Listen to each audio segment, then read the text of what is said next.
Good morning, good afternoon, good evening, in whichever part of the world that you are, and welcome to Learnamytes, where learning is for all and all that we do is for learning. Remember, we had released an episode or rather a video on the benefits of Isha Kriya and Shambhavi Kriya, the personal benefits which I went through and which I'm still experiencing even today. I received quite a few messages, and one of the messages was about commitment. That how do you go about keeping this commitment? Of course, the answer lies in the question itself. It's just you just follow it. If you're committed to do something, you'll anyways do it.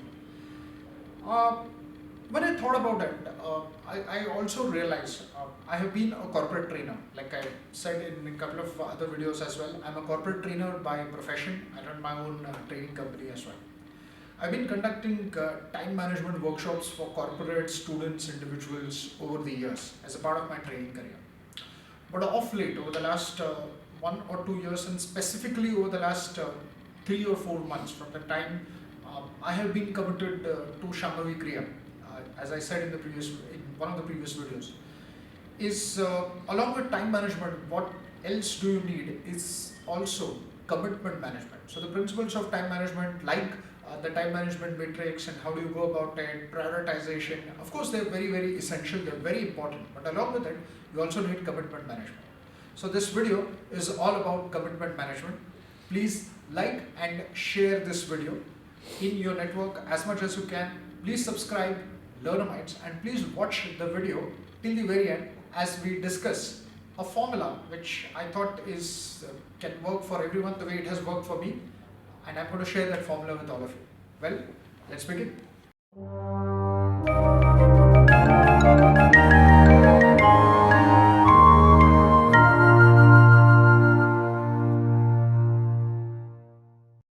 Like I said in the introduction, if you are committed to something, automatically you're going to do it. You don't need any external force, or you don't need anyone to push you for that. So I think first of all, we need to manifest this fact that I'm committed to a certain thing. That thing could be, let's say for example, physical exercise, or it could be some sort of meditative practice that you would like to follow every day, or something like you have decided that this year, we all have our New Year resolutions, and we are somewhere in the month of September, October.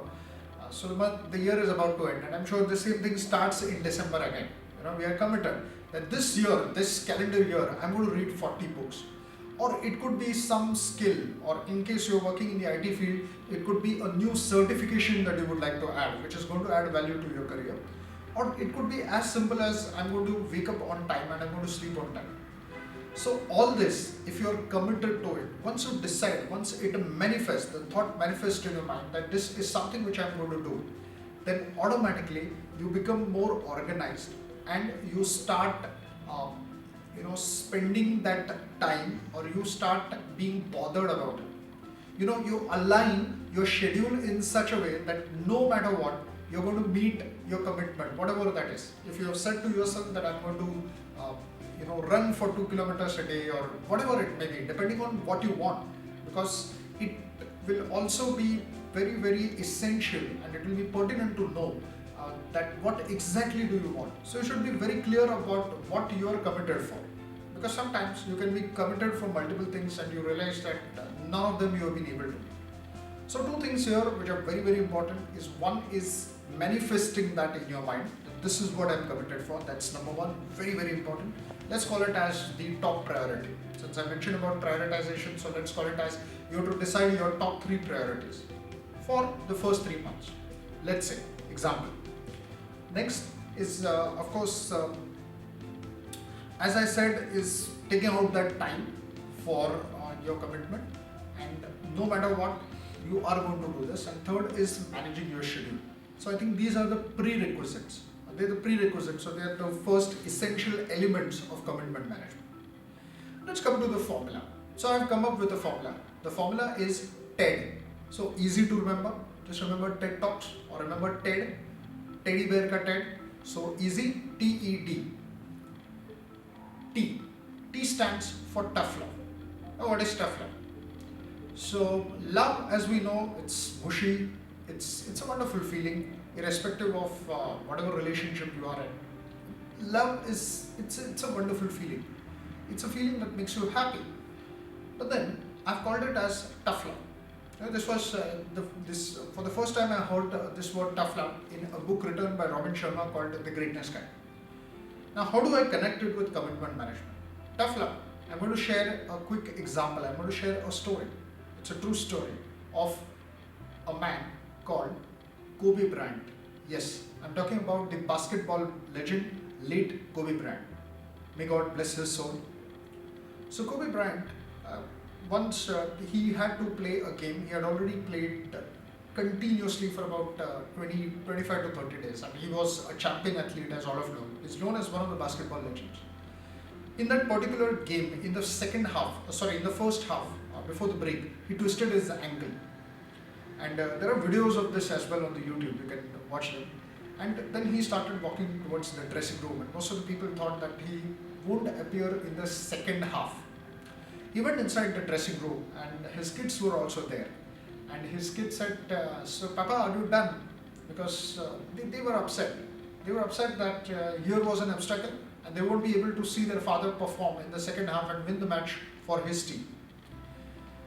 Kobe initially felt that he may or may not be able to play the game.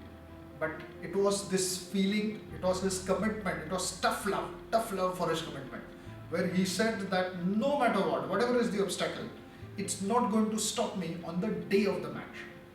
And this was one of his philosophies, that whatever used to happen on the day of a given match, whether it was a physical injury or whether it was something has happened in his personal life, he would never ever miss the match.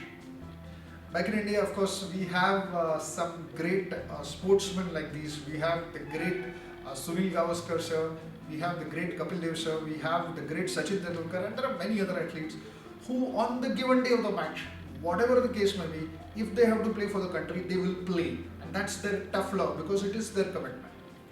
Let's go to E. And E can be energy or enthusiasm towards your commitment or towards your goal, whatever that goal is. And when I think of energy, when I think of enthusiasm, suddenly what flashes in my mind is the image of a young boy who was just about 16 years old in 1989, played his first match against Pakistan. And yes, I'm talking about the Bharat Ratna, Sachin Tendulkar. If you look at his energy or his enthusiasm, continuously, when he was a 14-year-old kid, he debuted for India at the age of 16. But before that, when he was just about 14, when he used to play for Mumbai in the Ranji Trophy League, so he used to play club cricket and various other formats before getting into the national team. Continuously for 55 days. For 55 days, continuously he played 55 games without missing a single game. And his coach, the late Ramakant Atsrekar sir, he used to get amazed that Sachin still had energy after playing the game. He used to say that, okay, no problem, I can again go back and bat in the nets, because his guru, Atsrekar sir used to say that Sachin, is it okay? He's a young bowler and he just wants to bowl you in the net. Are you okay or are you tired? He used to say, no sir, I'm never tired. So give him a bat, and he used to play throughout the day. And that's why we know him as one of the greats of the game of cricket. He has played so many test innings and all of that. His energy, his enthusiasm, and more than that, I think it's his passion towards the game. And I remember one match particularly, being a Sachin Tendulkar fan. I remember this match. It was a test match played in Chennai against Pakistan somewhere in 1999. It was the first time when Shoaib Akhtar and Wasim Akram, the two brilliant Pakistani bowlers, they were spitting venom, as it is called in the cricketing terms. Sachin sir had, I think he had back spasms, and someone thought, the commentators were saying, I think there was the late Tony Craig, and I think it was Harsha Bhogle sir and some other commentators. They said that India may not even be able to draw the match, or they may not be able to win the match, because it looks like Sachin might take, be retired hurt, or take retirement from that innings. But it didn't happen. He played a superb knock of I think 124 or 126, one of the best knocks. Of course, India lost the match by a wafer-thin margin of about 14 or 15 runs, but that was the passion, the energy, the enthusiasm that the man had. Hats off to this champion athlete. The third D, remember 10, so tough love, enthusiasm or energy, and the last one is D, which obviously stands for discipline, because commitment and discipline are complementary. So I can think of this champion athlete, the toast of our nation, the one and only Purusela Sindhu, that is PV Sindhu, and the sport that she represents, of course, badminton. The great coach P. Gopichan sir, when Sindhu lost before the 2016 Rio Games, she lost some match. She did not do it that well. It was some Australian Open or something like that. She was very upset with her own performance because she was the reigning champion after the brilliant Saina Nehwal. So she was very upset. Sindhu went to Gopi sir and said that, I have some problems. I'm not able to focus. We need to do something about it.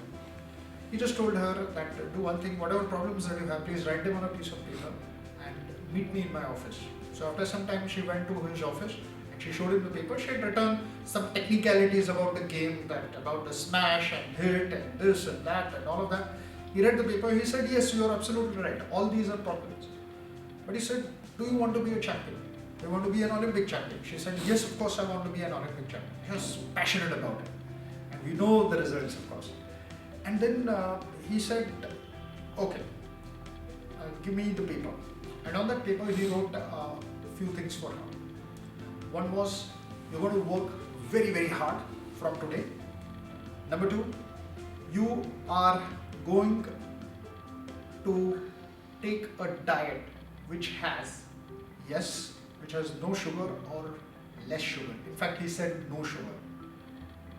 And number three, very, very important, that during the preparation time, which is going on right now, because Gopi sir has said in one of his, Gopichan sir has said in one of his interviews that the preparation for an athlete immediately starts after the tournament. It's not that you win the tournament or you win a medal and then the preparation starts after a month. No, it starts from the next day itself, from the next moment itself.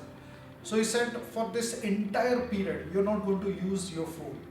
So you will be off your mobile phone.